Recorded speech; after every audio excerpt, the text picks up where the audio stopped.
Welcome back to Studio 4. You've probably heard about the parasite making headlines recently and thought, what exactly is cyclosporiasis and why is it getting so much attention? We have Dr. Rodney Young from Texas Tech Physicians Family Medicine joining us now in studio to explain what it is, what to watch out for, and simple steps you can take to help protect yourself and your family. Dr. Young, thanks for coming in. I'm glad to be here. And to start things off, Dr. Young, what exactly is cyclosporiasis? Cyclospora is a parasite. It's actually a protozoa, if you can remember that from biology. Okay, so it's not it's not a bacteria or virus like we're usually talking about, but it creates a foodborne illness that can be pretty substantial. That's why you're hearing terms in the media like explosive diarrhea and things like that. It can get into the intestinal tract. Some people will have a relatively minor and self-limited illness, so it can be hard to distinguish. Others, it'll just sit and smolder for a week or two and then hit you like a ton of bricks. Oh my gosh. Yeah. Oh, so what are a few symptoms to be looking out for?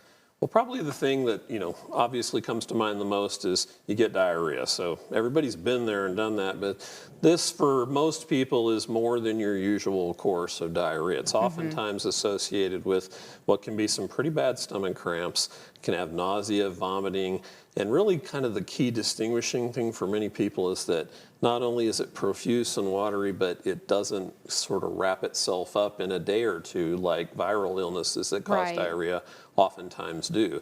This can just linger and smolder, and if you're really unlucky, it can go on for weeks and not quite let up. Oh my gosh, that get a sounds little awful. better and then worse again, so it can be pretty rough. Wow. So you could, if you end up getting this, do you think you will be able to notice the difference between a regular stomach bug and then cyclospora? Well, like I said, it runs a spectrum. So some people have a not that terrible version. They may not really recognize it or know it. In fact, that's part of the challenge of figuring out the public health aspects of this is because there probably are a lot more people that have had it that we don't know had it because they had a more self-limited version or a fairly minor illness. So they didn't seek care and it was underreported in that context. But for most people that have it, if you got an illness that seems like a doozy, and it's not letting up at all after several days, then that's when we would start to consider this because we know it's running around. It's been found in, I think, over 40 states now. Gotcha. And one thing that I have been seeing is to avoid produce like bagged lettuce, bagged salad mixes. What can you tell us about that? Well, we certainly don't want to tell people don't eat fresh fruits and vegetables because those are good for you, but you do want to be very cautious about how you handle food and maybe modify the selections you'd make. So you mentioned bagged mixes.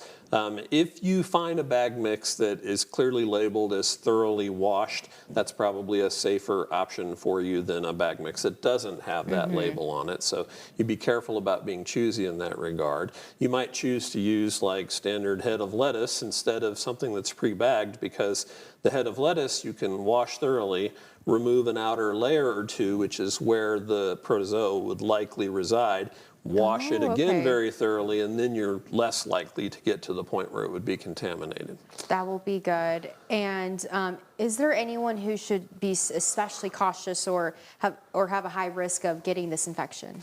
Well, anyone can get it that's exposed to it. Now, people who have weaker immune systems, so the very young and the very old, as with a lot of things that cause infections, those groups are more vulnerable. Now, it may not be that it would otherwise be more problematic, but usually they have fewer resources to deal with it. So if you have a profuse watery diarrhea, it's harder for an infant or an older person to keep up in terms of what's going in from the front end.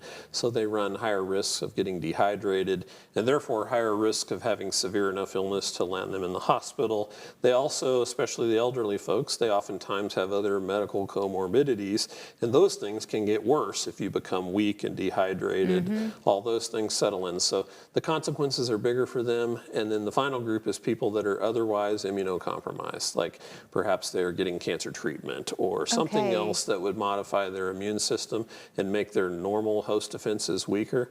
Those people have higher risks associated with things like this. Well, Dr. Young, thank you so much for talking about, what to look out for and also cyclosporiasis. But do want to tell our viewers, keep it here because whenever we come back from break, we're going to continue talking about this outbreak. Keep it here.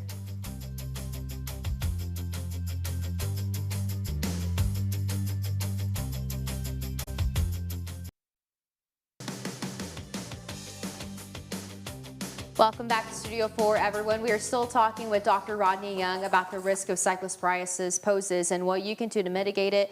And Dr. Young, we kind of talked a little bit more about this before the break, but what are some ways we can get or, fight this infection? Well, the best way to try to protect yourself is to adopt good hygiene habits with respect to how you handle food. So one thing we oftentimes overlook, but shouldn't, before you handle the food in the first place, thoroughly wash your hands. Make sure your kitchen countertops are well clean, kept clean. Use something that's sort of sterilizes the surface as best you can to keep it appropriately clean. When you handle the food, wash the food thoroughly. I don't mean put it under the faucet for a few seconds to wash off visible things. I mean spend some time washing, thoroughly spraying down. If it's something like lettuce I mentioned that's layered, you can remove the outer layers so that you get the surface of it away and wash that thoroughly. All those things can help. And then, of course, the foolproof option, if you have foods that are amenable to this, is cook your food thoroughly. If you'll cook food, it'll inactivate this and you won't get sick from it, even if it was there in the first place. Okay, no, that's very good. Are there any medications that we could take in case we have this? Well, not so much on a preventive perspective, but if you have this and we determine that you have it, or you go to the doctor or healthcare provider with extended diarrhea, they will choose an antibiotic typically to help treat this. So we use a sulfa drug that's very active against this that typically works well. So for people who can tolerate that, that's a good option. There are ways to help bring it to an end, but it's not super easy to sort out that you indeed have it. It's a different kind of test than normal run-of-the-mill tests that we would do.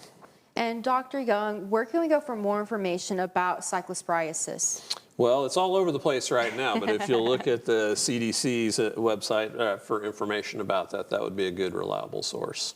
And you certainly can visit with your healthcare provider, too. Very good. So much great information that you just shared with us today. And again, we got to be very careful. We got to make sure to wash our hands. Yes. And just be careful when it comes to food. Yeah, nothing quite as nice before you get ready to make dinner as a conversation about diarrhea and hand washing. Oh my gosh. Well, Dr. Young, thank you so much for coming in. I appreciate it. Thank you. And stay with us. We have more Studio 4 coming up after the break.